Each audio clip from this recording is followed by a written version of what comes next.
From the ashes you will rise.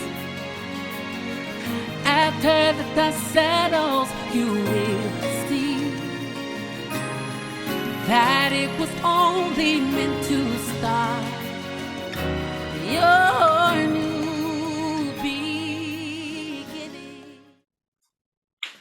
What's up, everybody? This is your boy Titus Glenn, and listen, we are in the thick of it. We are grinding. We are moving forward in this topic, in these discussions. New beginning. If you've been following the journey, we're having all these topics around new beginning because guess what? Titus Glenn releasing new music this week, January 28, 2022. So you want to make sure that you follow me social media. So make sure you grab your copy because I believe and know that this song is going to bless your entire being from your size 12 to the crown of your head. From the sole of your feet to the top of your head. Listen, ain't that a song? No. Top of my head. No. The top of my feet. Absolutely. What show is we on? You're right. What show are we on? Oh, we're not on Lyric Talk. We are on New Beginnings today. All right. So, y'all, we're having a conversation around divorce. Many of you don't know that recently, I'm the newbie. I think I'm the new one on here that just really walking the divorce journey. And I wanted to have this conversation because I feel like after you go through something of any magnitude, I feel like that is literally your assignment most times to share, to encourage, and inspire. Because if I had somebody, though, let me say it like this: the only reason I feel like I have made it through this part as far as I have is because I, out of nowhere, listen to me, people that have walked this journey started to pop up and be able to affirm what I was feeling and stuff like that. So my co-host here, Takara, Madam Secretary, we're gonna get in the thick of it. Let's just go around, do introductions. Let's start with the ladies first. We're gonna start with my old choir member, church member. Let her introduce herself, and then we'll go with the next young lady. I don't want to say names because I feel like you say names. Why are we introducing people? So let's go to Denton, Texas, where we first met, and let you introduce yourself, and then we'll keep it going. Hey everybody, can y'all hear me? Okay, so I'm Vernisha Kendleton. I live in Denton, Texas. I'm originally from Corpus Christi. I'm a business owner of the Kendleton Creations and the Kendleton Designs, as well as I'm recently divorced. It's been about a year, and I'm truly loving the journey. So that's just a little bit about me. Okay, next. I guess I'll go. Yeah. Good afternoon, everybody. My name is Shanta Verdin. I am a licensed professional therapist, licensed professional counselor.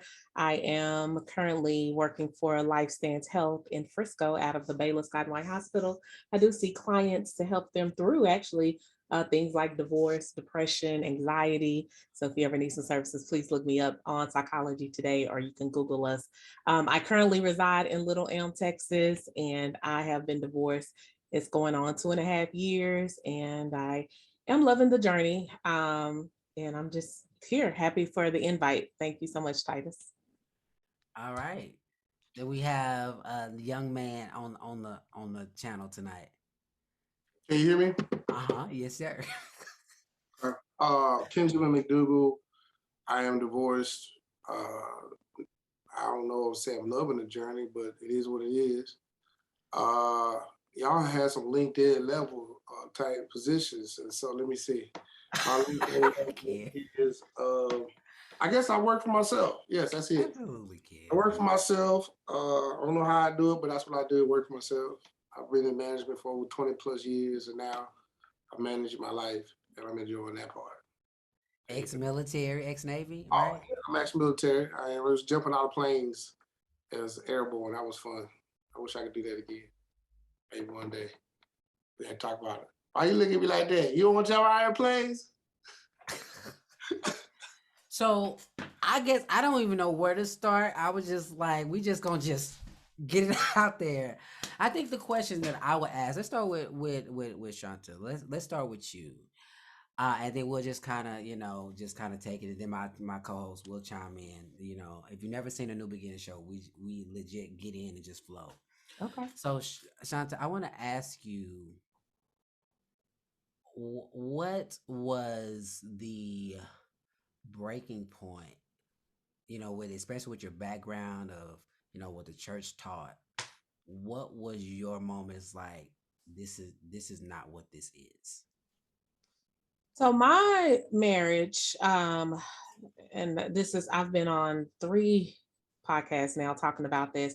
My marriage really came out of I was in a vulnerable place after my mom died, and he was there. And so I don't think I saw the red flags, but I was like, you know what? Everybody got something. So I got married anyway. And when I got married, that's when things really started to go downhill. But for me, it was when I saw mental health show its ugly face. And I had to make a decision. It was either my life or his. And I was like, God didn't call me to take anybody's life. So I, sat down and talked to my husband at the time. And I was like, listen, I want to get you some help. I want to get you the support that you need so you can properly deal with your mental health. And God spoke to me clearly one morning. And I said, God, why is it that my husband doesn't want change? And God said to me, because your husband is not an agent for change. And so I said, oh. So I went back and I said, listen, now, God didn't call me to be in an abusive marriage, emotionally, physically, spiritually.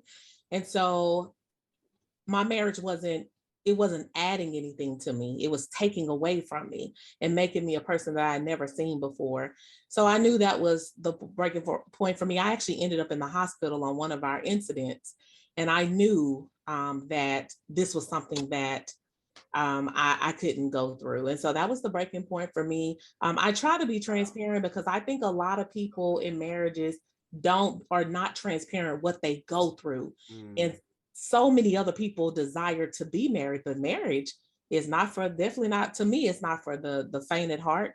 It's for, people that are going to work at it and work at it. And when you decide, hey, I'm done working, okay. But I mean, not that it's funny, but you saying some No. valid points, because once you decide that you don't want to work at it, it takes 2 people to make it work, but it only Absolutely. takes 1 to destroy it. And I learned that in my marriage. When I was done, I couldn't even get my mind to say, I'm finna work. Because I feel like in my marriage, I've been working. Right. Then it was like, wait, what if I can't make it work? Yeah. And what if the things that I'm trying, like what I've discovered, and I will get to you, Ken, to answer the same question. What I discovered in figuring out if I wanted to stay was, you can't change anybody. And maybe the thing that you're trying to change, maybe that's just who they are. Right? And if it's that who they are, if that doesn't align with who you are, Absolutely. then maybe you need to adjust. And then the thing is, I feel like Christianity has taught us that if you make a mistake, stay in that mistake. Right. And you absolutely hit on something, because I was embarrassed. I mean, I was raised in the church, and there are marriages that people stay in them for years and years and years and accept abuse. Now, people think abuse is just physical. No, abuse comes in all forms, So I said to myself, life is too short. And I feel like if I want to live my best life and this person can add to that, I had to make a decision. And it was hard because I was embarrassed. I was like, what will people think of me? Absolutely. Why didn't it work? Because you got on the outside, you guys look so good together. And we never saw that of, you guys, but behind closed doors, it was World War 3, 4, 5, 6, 7, 8, 9, and 10. And I was like, no, saints. Right. But it takes courage to do what we have done. And I'm being honest, it takes courage, it takes being brave, and it takes being an advocate for yourself. So, well, we thank you for sharing, for sure. Ken, can you chime in on the conversation and just tell us what was your breaking point? After the therapist, went to we went to we were seeing a therapist in like a couples therapy thing. And when I realized he had a different perspective of me because he hadn't got a chance to talk to me. And so when he did and he realized what was going on, and there's some things that were said. Long story short is when you are not being honest with yourself, you're not being honest with the therapist who has no, side in it. All they're getting wanting to get to is the truth and how to connect you. Then eventually I just got to the point where I asked the day I just either be a wife or leave. Mm. And at the end of the day, she chose to leave. Now the from a man's perspective, it's always 90% or a huge percent of the time, it's always spent that it's the man this, the man that. And the men aren't this and the men aren't that. Well, she worked, but she didn't have to pay no bills in this house. I took care of everything. I can cook, clean, do everything. Inside, outside, wash cars, cut the yard. I can go in there and make a whole meal. I could do everything. So I was willing to help with anything. And I'm not a demanding person as far as, you know, however, but if don't have to worry about anything financially, then let's get on the same page. Help me, in areas that, I need help in, like if I'm off working, you get home early, you make dinner, Mm. you know, it's 7 days in a week. I don't mind cooking because I like to cook. So I'm a cook. However, I shouldn't have to be the one to cook, clean, you do the yard and turn around, gas the cars, work. I shouldn't have to do it all. So Mm. when I got to that point and I was tired, and I actually did end up in the hospital Mm. for a week for stress. I mean, she was part of it, but it wasn't the full. She wasn't just life in general. Mm. As men, we take on a lot of stress of trying to take care of family. So if you really think about our history and a lot of men's, Big Mama's always by herself because Big Daddy died trying to provide because he was Mm. stressing himself out and he had a heart attack, he had a stroke, and he gone. But when he was there, she had nothing to worry about, right? Mm. So now where I'm at now, and I'm not saying anything to say anything bad or negative against her. She made her decisions, and as Mm. you said earlier, that was her choice. And you can't make anybody be who you want them to be or vice versa. And I think when you wake up every morning in your marriage, you have to choose to want to be in your marriage. Mm. And you have to choose to want to be with that person. Right. I didn't file, I didn't want to leave. I wanted to work it out. But I got to a point where gosh darn it, either be a wife and we start from this point and move forward, or you leave. Mm. And that's pretty much where it is for me. Now, I don't enjoy the journey because I feel like, as you said earlier, it's not for the faint of heart. Mm. I do feel like people do not understand marriage. Absolutely. Uh, my problem and my issue has always been I thought that because how I was raised, everybody in my family, my parents, my grandparents, everybody was married. So that's all I saw. Mm. I saw their bad, their ugly, and the good, but they didn't leave each other. They stuck it out. I saw, because at the end of the day, the men still went to work. They still did what they were supposed to do. Each person understood their roles in their relationship and in Mm. their marriage. So, but they stuck it out. Some on the outside, as you were saying earlier, girl, I didn't see that, I didn't see that. But it's the other piece to that part is who cares what people outside has to say. If your address is 99 Holiday Circle, that's only thing that matters is what happens under your roof, Right. in your room. Nobody else should have a say so. But when you add all of the other people saying this, that, it does play on your psyche and it can cause you Right. to be like the second guess and third guess. But I think what Everybody, you're saying even now, Ken, is that even from Shanta and Ken's stories, like every story is different.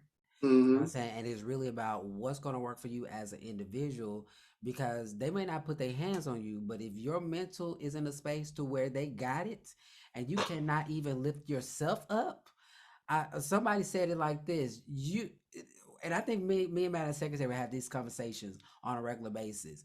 If that ship is going down, if you can't put on your seatbelt first or whatever, all y'all going down. So I feel like in this sense of when it comes to divorce, it's literally I'm saving my life so we can both live. Basically.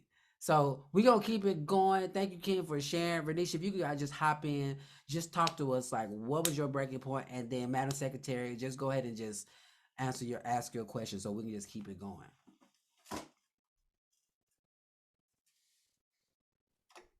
I think my breaking point was just knowing that there was no change. It was like year after year, things would just remain the same or just get worse. And when there was no change, that was my breaking point. And my breaking point really came during the pandemic when I was able to just sit by myself because he wasn't at home. So Mm. I was able to sit by myself. And that was really a breaking point for me. Just realizing that, like y'all was saying, it's either me or you. But I'm gonna choose me at this moment because I haven't chosen me the last 5 years. And that was really a breaking point for me, realizing that I didn't have to live up to everybody else's standards and Mm. I didn't have to live up to all the comments of people, oh, your marriage looks good on you. And it's like, but only if you knew when I get home, that smile is not real. These selfies mean nothing. These pictures I post, everything, none of that meant anything when I realized that I didn't even have somebody beside me who was really there for me. So that was really my breaking point, like just realizing that there was no change and just realizing that I had to choose myself. And I So think that's a hard thing to even say, especially as a man trying to take care of his family or whatever. Is like I was remember sitting in counseling because people ask this question, but did you try counseling? Did you do this? They legit, when I told one of my family members, did y'all do this? Did y'all do this? It's like, ma'am, sis, if you only knew the process that I went through to even get to this point, you wouldn't even, you know what I'm saying? So I think it goes back to say, again, you got to pick your own battle. You got to figure out what works for you. Everybody's different. And people don't understand that there's a level of bravery and honesty that you have to commit in all this. Even if you want to be married, you got to commit to what are you willing to go through to make it stay. You know what I'm saying? I think for this, you said something, just choosing you and not being content. And I think I want to speak to that because at the end of the day, I want people to understand that even if you go to counseling, that doesn't mean it's going to work. You still have to put in the work. You still have to want it to work. And not just you, both of you have to be there in that space to make sure that things are held together. So I'm gonna back up and give it up for Lashes herself. They small today, but they there. They are rather small today. Hey, everybody. I'm actually going to allow Mr. Carr.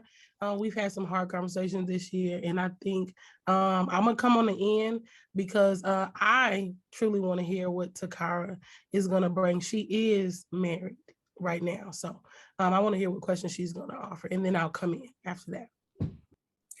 Hey everybody. I guess my question is going to be open floor as well. Um, Piggybacking on Shanta. Shanta, you mentioned red flags. Can you share with other people that may be going through the same thing that all of us are going through, or some of us are going through? What does red flags look like, and how can you? What did you do when you knew that there were red flags but did not act on those? How did you feel in that moment? And how do you feel now that you didn't act on it? Like, what would you have done, differently? Yeah. Well, I think one of the things, especially in the African American community, that we don't do is educate ourselves on mental health. Most people, I'm gonna say a good 85% of people, if not 100%, have been through some type of trauma in Mm. their Right. lifetime. And so what happens is when you don't heal from that trauma follows you into any place you go, relationship, marriage, friendship. And so what people do is carry around all this emotional baggage and they never stop to Right. unpack that emotional baggage. So with my situation, it was accusing me of doing things that I knew I hadn't done. It was calling me out of my name. It was not talking to me for weeks at a time. It was avoiding, conflict, not providing for our household, stop paying bills, stop being supportive, um, being so aggressive to your, like I said, pushing me against things or wrestling me down. Those are red flags. And like I said, a lot of people, I'm not gonna say just women, but a lot of people go through domestic situations Mhm. and they're not honest. They're like, oh, well, we got into a little tussle. Listen, tussling is not what we should be doing in marriages or relationships. Exactly. Calling Please each say other it out our again, names Shanta. Please say it. is Exactly. not. Oh, go Please ahead, say that Titus. again. That it's not. It's people that go Yes. It's through people. abuse because it's not. Yeah. There are a lot of men that go through abuse. They just don't Yes. say things because Yes. it's That's more. right. It's more Yes. shameful for a man Hmm. to actually speak up that his woman put. That his Hmm. woman put his hands on him. You know what I mean? Yeah. So for Wow. me, those red flags were there, even like I said, before I got married, but I was in a vulnerable place. And I admit that. So after I realized, what was going on, I started doing research. Because I am in the mental health field, I knew how to take those signs and I just put them into YouTube and Google, and all these things start coming up. And I talked to him, and he was like, it's why would I tell somebody my business? That's embarrassing. Why would I be vulnerable with the therapist? Because you don't do that, And so Right. I'm like, okay, so what do you want to do? Well, this is me. This is who I am. And I'm like, Wow. that's not good enough. And so one lady said something. I don't think a lot of people realize this, but everybody has darkness inside of them. Some of us choose to push it down. Well, what was happening to me, it was coming up because I told my lawyer I was going to end up in an orange suit. Had he kept pressing me, and that's when I knew. I said, I got to get out of this, So I did. Trent, I did feel embarrassed, because I probably could have saved myself had I recognized that those are red flags and not married this individual. But of course, it is a lesson that I went through, and I've Yeah. learned a lot. In my marriage, I was actually sued by my ex-husband. And that's another thing people don't talk about is divorce brings out some things in people. You be like, you want what from me? This is, you didn't come into this, and so, but God, he saw me through that. But yeah, that, I mean, and now I just try to be transparent with people. I do believe in marriage. I do not, what I went through I'm is bad. glad you said that. Yeah. I'm glad you said that because I know some people would consider it a bitter move. Like, I'm not getting married ever again and blah Yeah. blah blah. It takes time to heal. Yes. We're gonna come back on that part, but I really want to get everybody's perspective on the red flag situation, and I'm gonna put a pin in it because I do want to talk about the after, at the healing process. Mm. So, Ken, I'm gonna go to you. What was some of the red flags? What was he always messing with me? What are some of the red flags that you've noticed that you want to talk about that maybe somebody out there listening is going through or gone through that was really, really I won't say beneficial for you, but was like, okay, something's not right. Honestly, I think what I'm gonna do with this is really I'm gonna focus in on myself when it comes to red flags. Mm-hmm. And really, why I say that is because I move a certain way. I'm straight. If you know me, you know I'm straightforward. I ain't gonna be around the bush. I'm gonna Yep. tell you straight. I'm not gonna be mean about it. I'm just gonna Mm-hmm. be. This is what it is. I can't help that no more.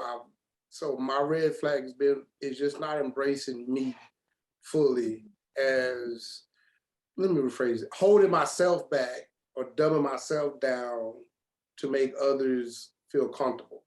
Hmm.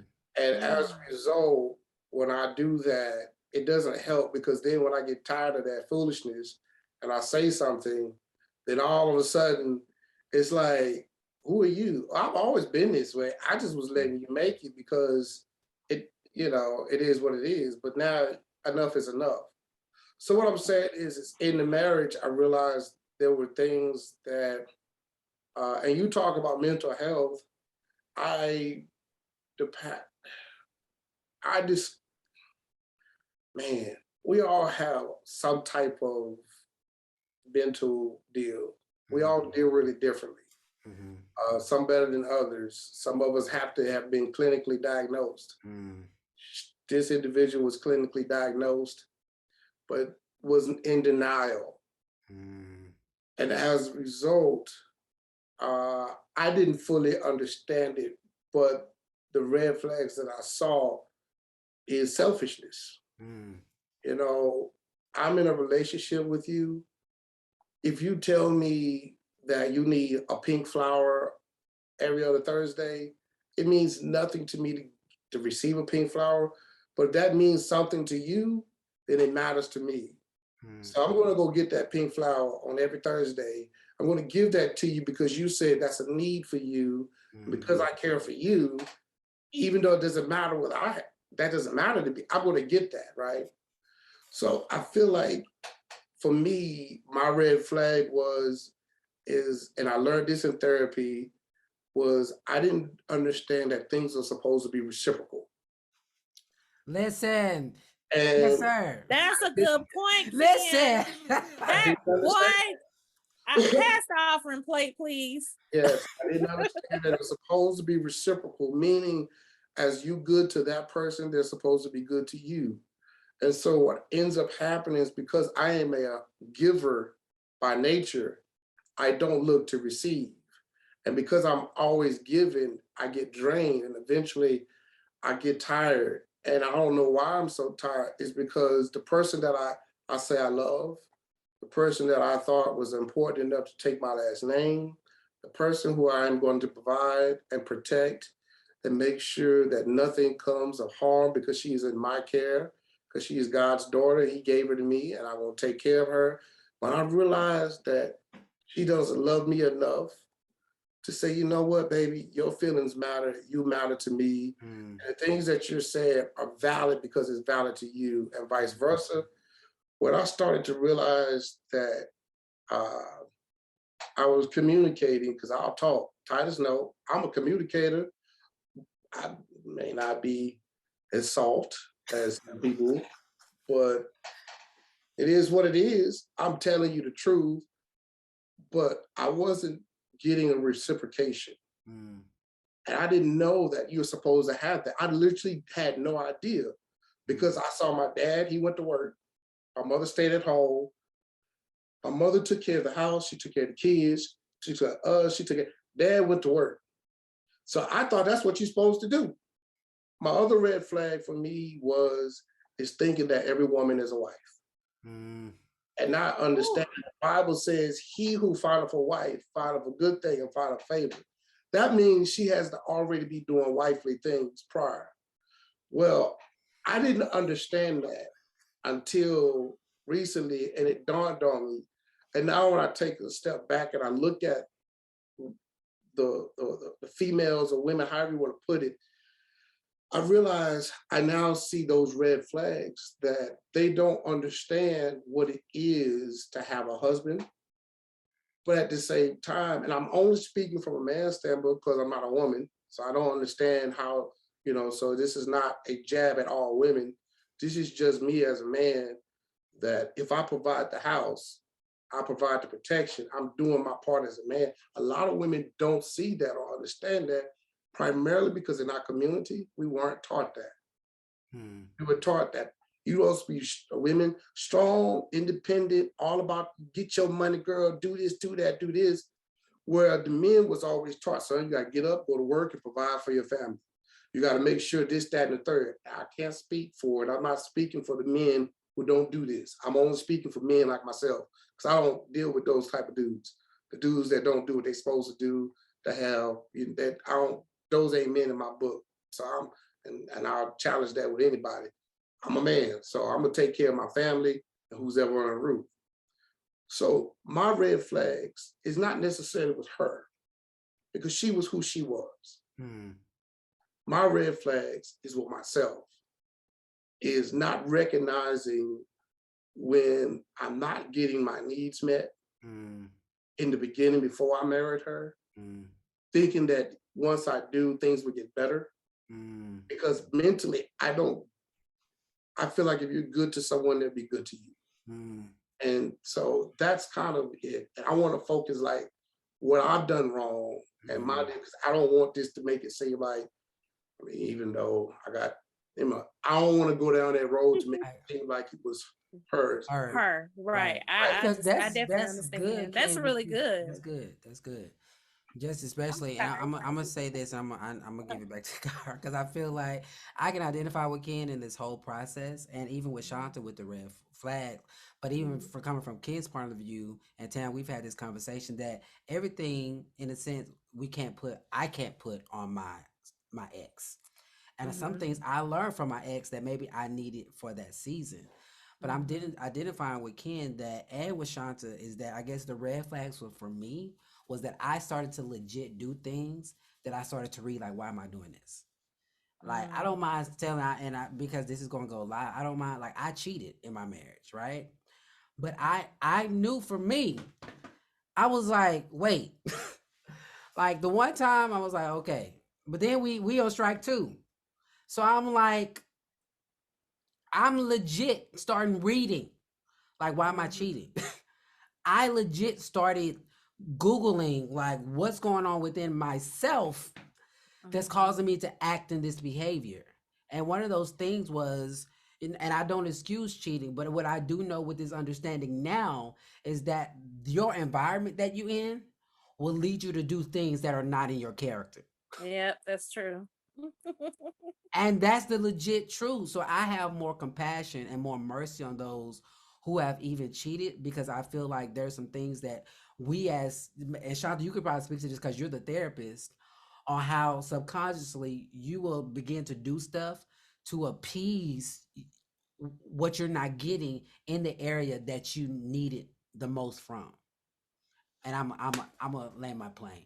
Yeah, absolutely. No, you hit the nail right on the head. I definitely want to hear what Venetia has to say, but you hit the nail right on the head. Absolutely. And like you said, there is no excuse, for cheating. Like, okay, but in your environment, if you are not getting watered like a plant and you starting to dry up, you're gonna go seek water from another source. Okay, I'm done. Okay. I do get thirsty. You get a little thirsty. I might not have took a drink, but I sure was thirsty. Oh my gosh. Deer panting after that water. Hello. Lord, Ken. Venetia, oh my gosh. Hello, sweetie. How are you? I'm good. How are you? I'm doing wonderful. I'm gonna go ahead and continue on with that question. For you, what was the red flags? And can you share, or if you feel comfortable in sharing, a little bit of how you noticed the red flags and how did you act when you found out, oh God, this is a red flag, and what do I do? It's so crazy. I'm just really glad that I know Shanta. I don't know Mr. Ken, but I love their shares because I feel like the same things that they're speaking on are the same things that I experience. I experienced red flags, like when Shanta was saying the lack of support, the lack of communication.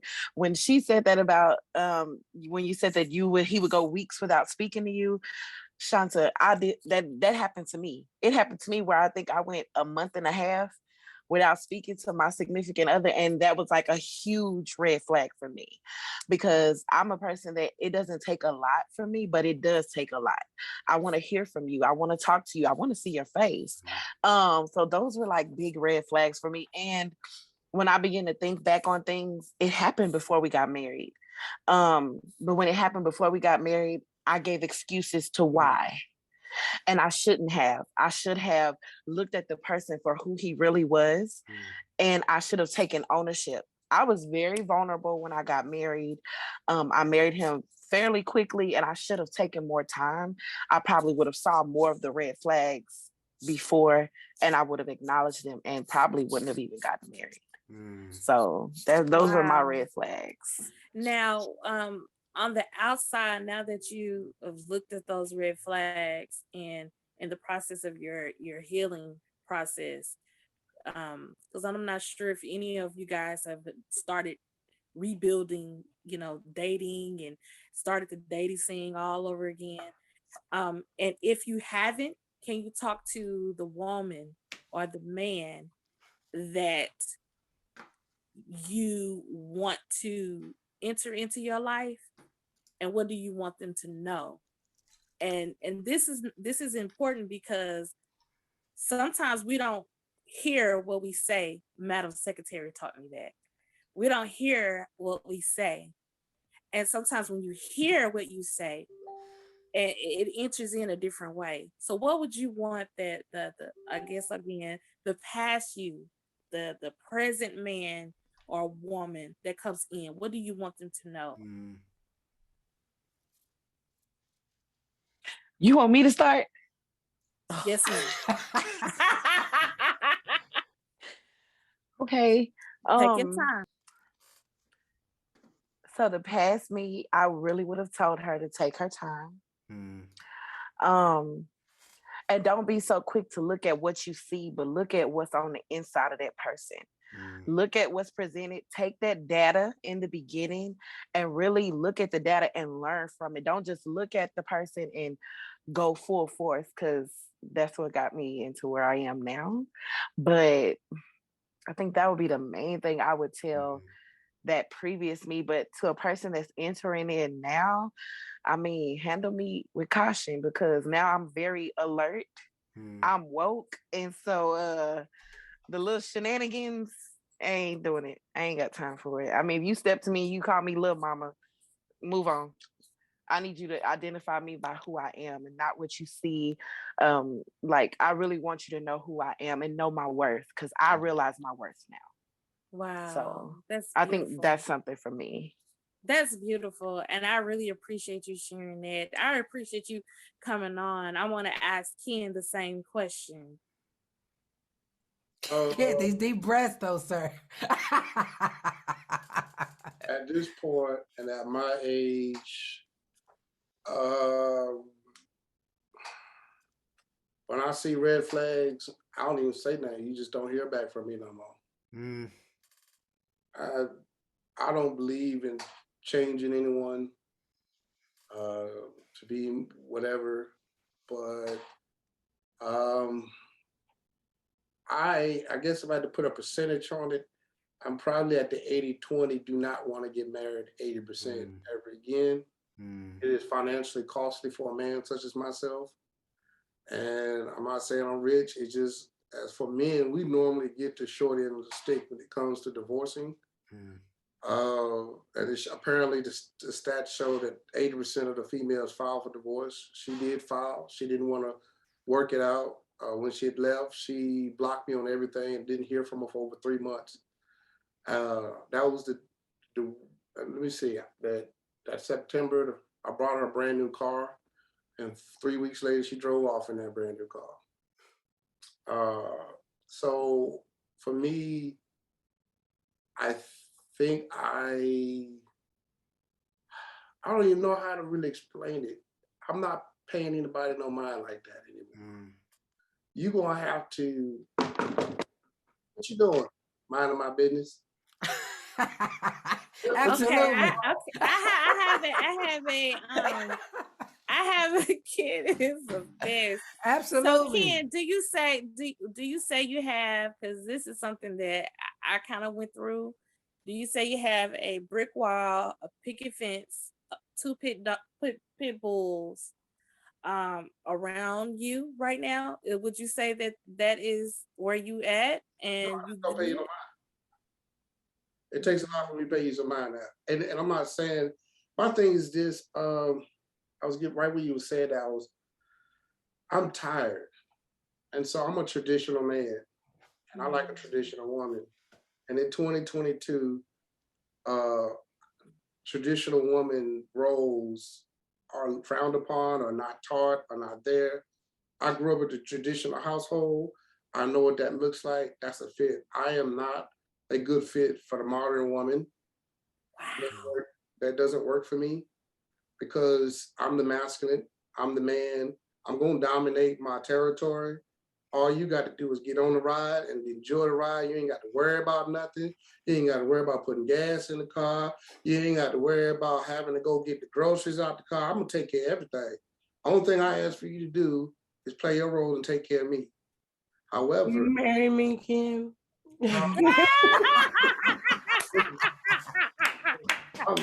I'm just, and somebody said something earlier about know your worth. I also, my red flag too was I'm still learning my worth as a man. I always felt like I was a normal, average guy doing normal, average, regular things. But I've had people speak in my life. They pointed out things that I didn't think was, I feel like if I can do it, anybody can do it. I feel like if I have this, anyone can have this. If I do this, I don't think that what I do or don't do is anything special than the next man. But apparently what I do is maybe not the norm, I guess. So I haven't learned my worth, or I'm learning my worth as a man. That's not taught to us as men. You get up, you go to work, you do this, you do that, and you come home, you take care of this, you do that. That's what I grew up seeing. Man, So, that's funny. That's funny. That's funny you should say that, because I'm raising a teenager that in a basic traditional home, and I'm teaching him those values, that I want a woman you want a woman to love you the way you love her. And to hear an older man say, it's really not out there, it's kind of like, oh man, am I doing something wrong? Well, no, I think women also don't understand men too. Men, we equate love with one word, and one word only, is respect. If you respect us, I'll move mountains for you. I don't have to have, but a woman, she needs 20 different things on her list to be done in the day to feel loved. Men, we already understand it. You need words of affirmation, you need physical touch, you need to be made a fuss over, you need to be made to feel like ain't nobody else prettier than me, even though I know I ain't the prettiest thing in the world, but he make me feel like I'm just, the superstar in his world. The way he talks to me, the way he touches me, the way he takes care of me, all of that. And all a man wants is respect. That's it. If you respect us, we know you love us. We don't have to have it. We're really simple. So a lot of times if we're not communicating, it's because we're not, most men aren't communicators to really break it down. Or good communicators, right? Or good communicators. I like to communicate because I want to understand, because I'm an analytical person. And you said 20%? That's good. No, what is it? Yes. It's about the 20%. I really don't. I'm not taking them seriously, if that makes sense. Because when you come into this world, it's you getting on my page. But when you get on my page, you ain't got nothing to worry about.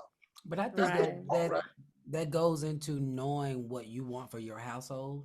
Correct. Finding what works for you. Because in my household, I'm looking for somebody that's going to partner with me. Yeah. You know what I'm saying? And I might not make more than you, and though I could or whatever, but like you said, Ken, earlier, are you giving to me just like I'm giving to you? And Correct. just because I don't do certain things or do it your way, that doesn't devalue what I bring to the table. Right. And I think in relationships, sometimes from what I've seen, Pastor Blake said it like this. Shout out to Freedom Church. He said people don't fall out of love; they fall out of appreciation. And I feel like there are a lot of situations to where people, they really wasn't appreciated from the get-go.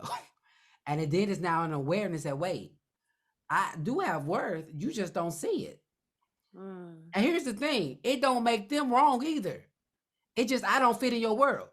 And you don't know my worth, right? And you don't have to see it because I might not be the diamond you're looking for. That part. Can I help out for 2 seconds? You might be a ruby. Go ahead. I want to come in. I know Takara do you still have some more? Well, I wanted to hear from Shanta, Oh. but go ahead. What did you have? Or Venetia. You want to hear from Venetia or Shanta? Do Shanta? Shanta. Shanta. She said. Go ahead. She could talk about what was she talking about. Go ahead. You can go. So you wanted to know if I know we had a lot of conversation. Yeah, I just wanted to know, like, the red flag part. Can you talk about what would you tell that person that before, that you didn't answer that red flag. Now that you're on the outside, what would you tell that person coming in, the new person that's coming in, to go to the I think, like I think Bernicia said it, but what I've learned in my journey is that I am enough. And that to me speaks volumes. I am enough, and so I would have told myself then, I am enough. I don't have to rush into this because I've always wanted to be married at that point. I always wanted to know how that felt. And now I do have my open sign up, Ken. We can be friends. I have my own home. I cook, I clean, But at this juncture, I'm just looking for someone who I can and get to know, because I am not, that 2022 woman. I see a lot of those come in my office and I'm like, what do you have to offer? What are you bringing to the table? And it's sad because so many women are looking for men to take care of them. I'm not looking for a man to take care of me. I'm looking for a man that's going to adore me, love me, support me, and I do the same for him. I have my own, and because I was sued, Ken, which is different because you're right, it's a lot of men that go through what I went through, but I actually was sued in my marriage by my ex-husband. I now understand if God ever blesses me to be married again, I will probably have to have a prenup, because just like Ken said, I'm not saying I'm rich, but how I do things and what God has blessed me with, I would have to protect those things, So I would just say now, pay attention. Don't be in a rush. Don't be in a haste. If that person is meant for you, it will be in its own time. Well, I appreciate all of you.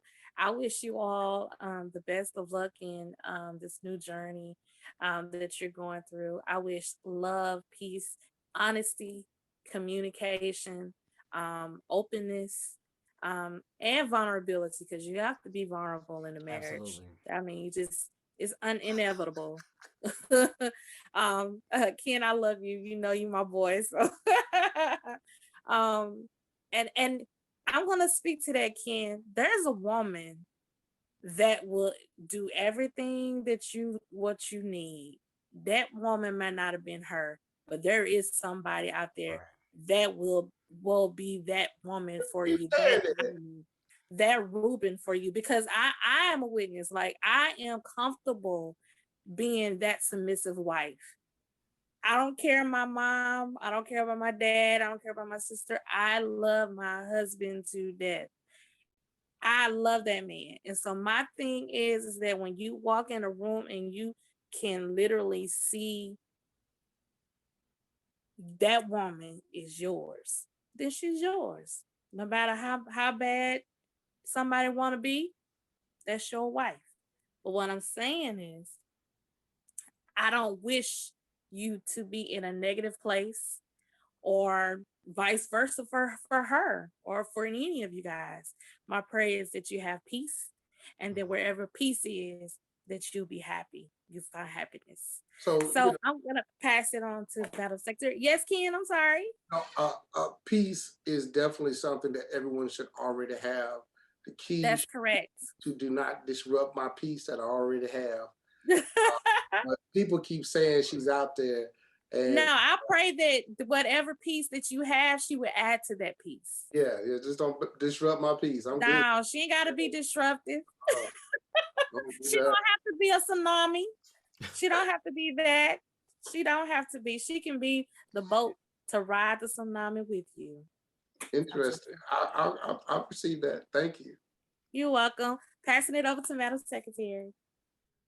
All right. I just want to invite you guys to your divorce party. What? I don't think it's a party, What? madam. I Hold don't think on, it's a y'all. party. Hold on. Really? I don't think that I don't celebrate it. What? Listen. So I'll start with this. I don't know if I'm gonna have a bunch of questions because I think you guys did very well. I'm gonna end with just some notes. Um, I'll speak to my divorce. I've been divorced 8 years. I'm not sure. One question I do have is, can everybody say the number of years they've been divorced? We can start with Venetia and then uh, Doctor. I'll call you Doctor because I love that. Go ahead and get educated. And then we'll end with Ken. Go ahead, Venetia. What's the amount of years? You said 1 year, I believe, right? 1 year, January 8th, made 1 year. Okay. She excited. I really am, because you don't understand where I was. So where I was to where I am now, I'm happier. I have my peace. I have my joy. Like, nothing compares to the 5 years that I was married to what I have now. I'm able to rebuild. I mean, refurbished goods still sell. So I'm those claps were happier. for you. You were at your divorce party when those claps came in. You hear me? She took the claps. Okay. How long, Doctor, were you married, and how long has it been since you've been divorced? I was married for 3 years, and it is going into 2 years that I've been divorced. Gotcha. All right, Ken, your man. Man, that's a good question, because are we counting when she left? No divorce, just the papers. Oh, the papers. Oh, it's been, what month is this? January. January. The papers was signed in August of last year, but she's been Okay. gone for a year and a half. Okay. She's been gone for over some time. Okay. And then we know Titus is freshly divorced, and I am 8 years, so I guess I am the veteran here, which is why I wanted to go last, because I think I came around a circle a few times. I've been in a place of, super excited to be out, right? I've been to a place where I reassessed my entire marriage, like good, bad, their side, my side. I've been to a place where I said, what did I add to the problem? And did I offer enough solutions? And I'm here. Now I'm here in a place where it's been too long to play games, especially when you have kids, with that same person. I believe you get to a place where nothing matters more, right, than the relationships that you can control, which is my child, right? And again, I'm just not gonna play games no more. And I'm also in a place where I'll get married again. I do believe in the union. And one thing that I'm going to say is I knew about year 5 of divorce that I didn't know what I even wanted. I knew what I thought I wanted them to know about me, but I didn't know what I wanted with me, right? I could say, oh, I have a job, I have a car, I'm a nice person, and those are the things I bring to the table. But the thing was, did I believe it? Does that make sense? And so within all of the, I got married at 19 and I got divorced at 26. It was a journey of understanding that it didn't matter what anybody told me. I'm still held responsible for my part. Because a lot of people tell you, hey, you should get married, you need to do this. Even counselors sometimes offer unsolicited advice based on who you go to. I went to spiritual leaders, and for the image, they told me some things that they probably shouldn't have told me. Because I had it was domestic disputes. It was violent. It was mental, but I think some of it was on both parts, right?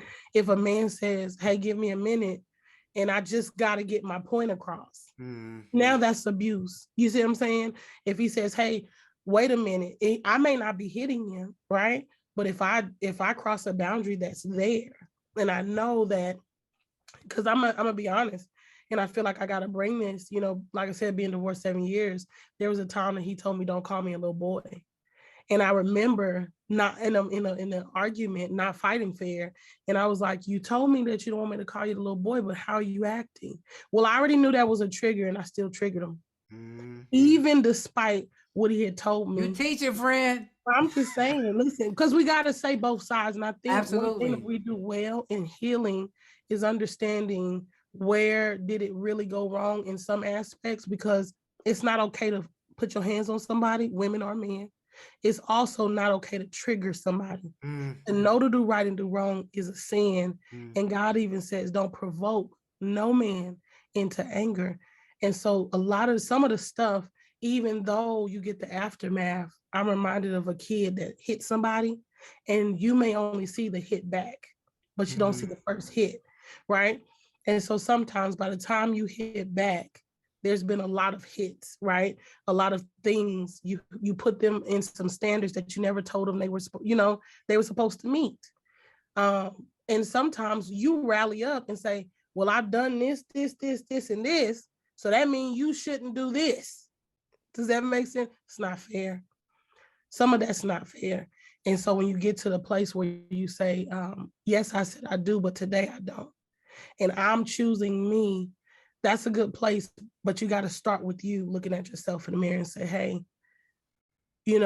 I accepted this. And do I still believe in what it was when I first started? Because I know when I started, I told him, I'm not getting married again.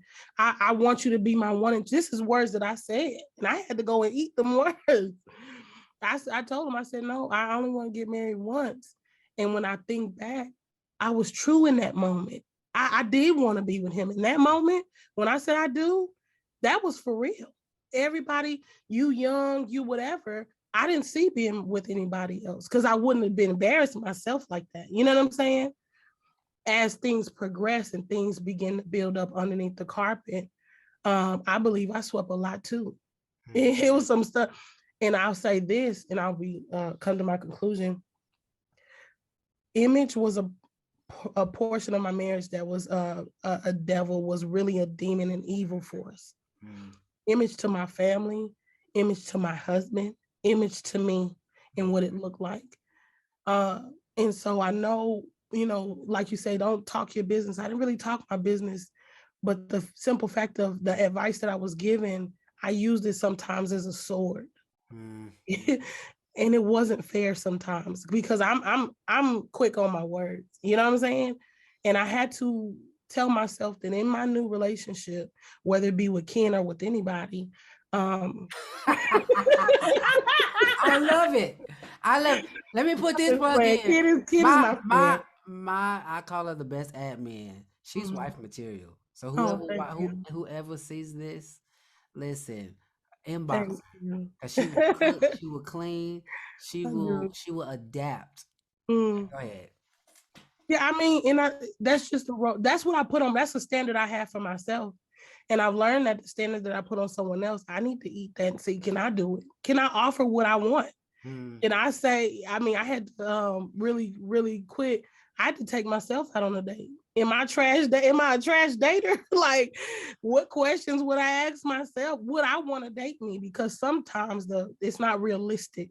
We want them to come pick you up and whatever, and you wouldn't even pick you up. You know what I'm saying? You just got a haircut today, but you've been ratchet for a week and a half. Like, where we at with it? You know what I'm saying? So really asking those questions, am I even marriage or date material? You know what I'm saying? And I think for the last, because I said 8 years, so I'll say for the last 2 years, I've dated me. I've dressed up for me. I've cleaned for me. I've cooked. I'm talking about shrimp and grits, okay? Yeah, it goes in. I've even loved on myself because we all adults on here. To ask someone to please you and you don't even know what you like, where we at with it? You supposed to learn my body. Why don't you learn it first? Come back and tell me what you got. Look, Wait, you got kids scratching over here. Listen, I'm just saying. Listen, you can't.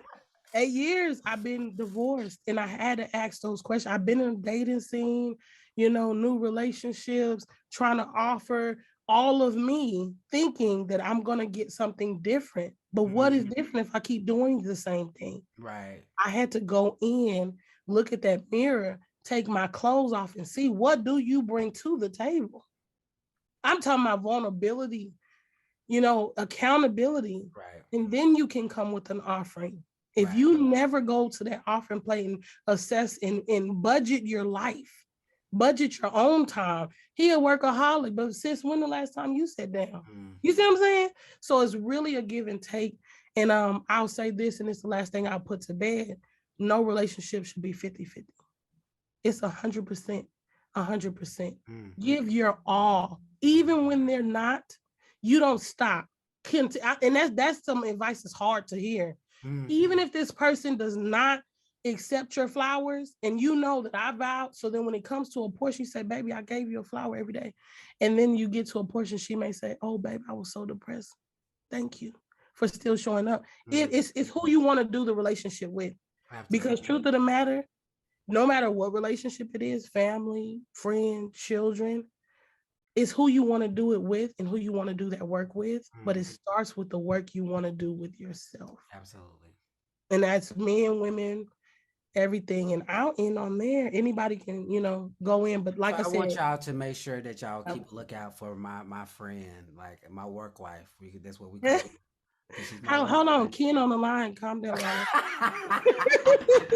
Listen, because this is how I know my work wife is a good wife, because she is added. What you see today is because I got a woman by my side who knows how to build me up in a way that when she tears me down, I know that the build back is going to be bigger than what it was. That's how you know you got somebody that's good. All right, I'm going to leave that alone. All right, so, our time is far spent. I feel like we could really go for a part 2, but I know, what'd you say, kid? I'm selfish. I don't share. What did you say, sir? I'm selfish. I don't share. I relinquish. You can have her. Listen, I can have me. As long as she can work for me, she can come work with you. Work with me. Work with me. Yes. So y'all, this has been our show for today. We're gonna have to come back and do a part 2, because I feel like there's a lot of things that we didn't even discuss, like how to build back your life after divorce, how to come back from the shame, how to deal with a nights where you crying by yourself because you're literally grasping for somebody that was there, and even if it was toxic, your mind is still like, where do I go? Because that toxic whatever it was giving me something, and now I don't have anything. See that part. So we definitely gonna have to come back with part 2. If my guests will come back, y'all welcome to come back, because we need to have these conversations, because I feel like in the church, we don't. And so when they happen, we get in shame, we in depression, we feel like we've done something wrong. Then we take scriptures and they say we use scriptures as weapon. Well, God said you shouldn't get a divorce, but I'm literally mentally getting ready to clock out. If this don't change, and I can't change, right? Because if I kill myself, then I go to hell. Where we at? Where we at with it? Where we at with it? So it's you and me. One of us about to die tonight. Like, if you kill somebody, you going to hell. So absolutely can't wait from losing. But let's say this really quickly. Could we all just? I'm gonna go ahead. I know this ain't the show we do. We gonna give Titus Glenn a round of applause for doing the work. Today is not easy. So I thank you, friend. Hold on, where my audience? I appreciate my work wife. Look, we were gonna try to prep you last night, but we was like, nah, let's let him hang. Let's let him do it. My friend, my team is so dope. Really, really, really. I got 2 amazing women lifting me up. And like I understand the essence of a woman and what y'all bring. And so, yeah, we gonna have to do a part 2.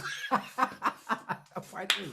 So y'all check out, New Beginnings dropping 28. I will say this in closing, wherever you at in your journey in divorce, you can have a new beginning. And it don't have to be depressing. Yes, you're gonna have your transitions, you're gonna have your moments to where you need to feel everything you need to feel, but it's not the end. And listen, from the ashes you will rise. After the dust settles, you will see that it was only meant to start your new beginning. That's our show. Go get the single, New Beginning, Titus Glenn, January 28th, and we out. As from the ashes you will rise. After the dust settles, you will see that it was only meant to